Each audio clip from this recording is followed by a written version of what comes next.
उसमें अमीर बलाज टीपू का ग्रुप का जो एक पलड़ा इस वक्त भारी हो चुका है, ठीक है, वो पावर में है, ठीक है। और उसके बाद जो तीफी भट्ट ग्रुप है उसके लिए मुश्किलात पैदा हो गई कि जो मुकदमा दर्ज किया जा रहा है तीफी भट्ट के साथियों की फायरिंग से उनकी हलाकत का, उसमें गोगी भट्ट का नाम भी रखा जा रहा है कि अगर आपने कल किसी सीसीडी अफसर से रब्ता किया तो उन्होंने भी लाइलमी का इजहार किया, अगर आपने जेआईडी के किसी रुकन से रब्ता किया उन्होंने भी लाइलमी का इजहार किया।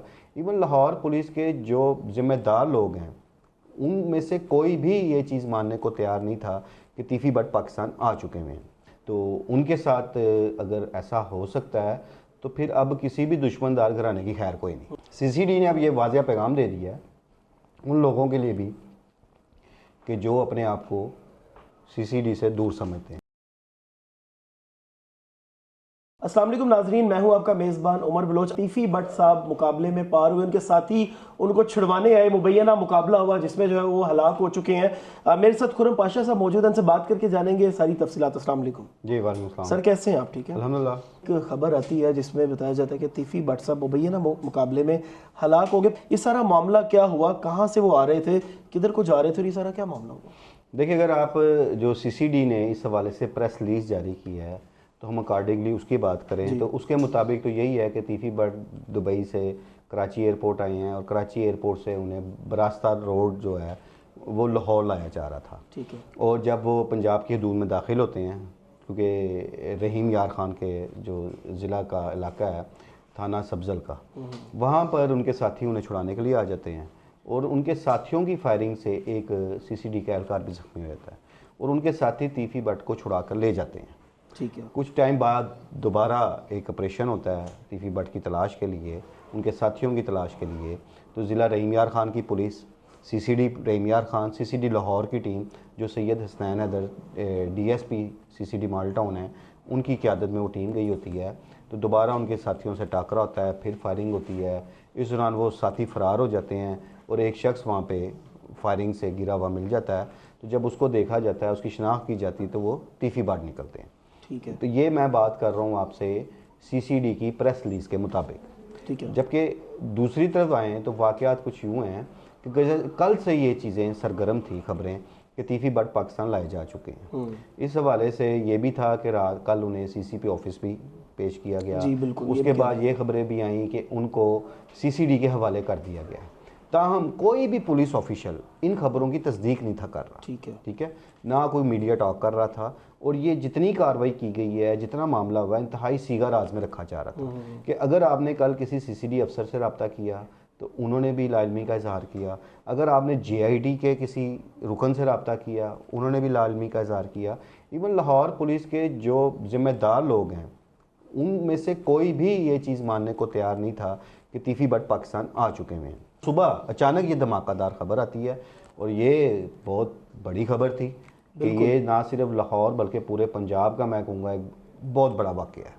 तीफी भट्ट एक बड़ा नाम था बिल्कुल और एक बड़े दुश्मनदार घराने के सरबराह थे। तो उनके साथ अगर ऐसा हो सकता है तो फिर अब किसी भी दुश्मनदार घराने की खैर कोई नहीं। सीसीडी ने अब ये वाज़िया पैगाम दे दिया है उन लोगों के लिए भी कि जो अपने आप को सीसीडी से दूर समझते हैं। बिल्कुल कि हमें कोई टेंशन नहीं है। इसमें कोई शक नहीं कि जब सीसीडी का क़याम अमल में लाया गया तो उसके आगाज़ के चंद माह में ही जराइम की शरह नीचे लाने में सीसीडी का एक बुनियादी रोल है। बिल्कुल।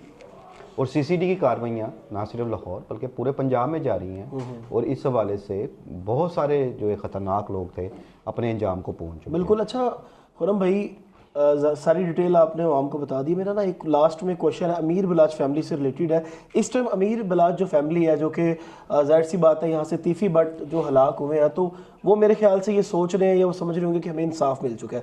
सोशल मीडिया पे लोग भी यही कमेंट्स कर रहे हैं। इस टाइम उस फैमिली से आपका कोई राब्ता या कोई आप तक खबर आई हो कि वो किस हाल में है? देखें, इस वक्त जो अमीर बलाच टीपू की फैमिली है, ये चीज़ उनके लिए बाइस इत्मीनान होगी। ठीक है, और वो यही समझेंगे कि आज उन्हें इंसाफ मिल गया। ठीक है, और इस सारी सिचुएशन में जो बन गई है उसमें अमीर बलाच टीपू का ग्रुप का जो एक पलड़ा इस वक्त भारी हो चुका है। ठीक है, वो पावर में है। ठीक है, और उसके बाद जो तीफी भट्ट ग्रुप है उसके लिए मुश्किलात पैदा हो गई, क्योंकि अब ये भी सुनने में आ रहा है कि जो मुकदमा दर्ज किया जा रहा है तीफी भट्ट के साथियों की फायरिंग से उनकी हलाकत का, उसमें गोगी भट्ट का नाम भी रखा जा रहा है। अगर बिलफर्ज वो नाम नहीं भी रखते, नामालूम लोग तो हैं ना उसमें, वो किसी का नाम भी उसमें शामिल कर सकते हैं। और एक मुबीना इत्तला के मुताबिक कोई घर पे रेट भी जी बिल्कुल, इस वक्त गोगी भट्ट के घर पे छापे पड़े हैं उनकी गिरफ्तारी के लिए। बाज़ राय कहते हैं जी गिरफ्तार हो गए हैं, कुछ कह रहे हैं नहीं गिरफ्तार हुए।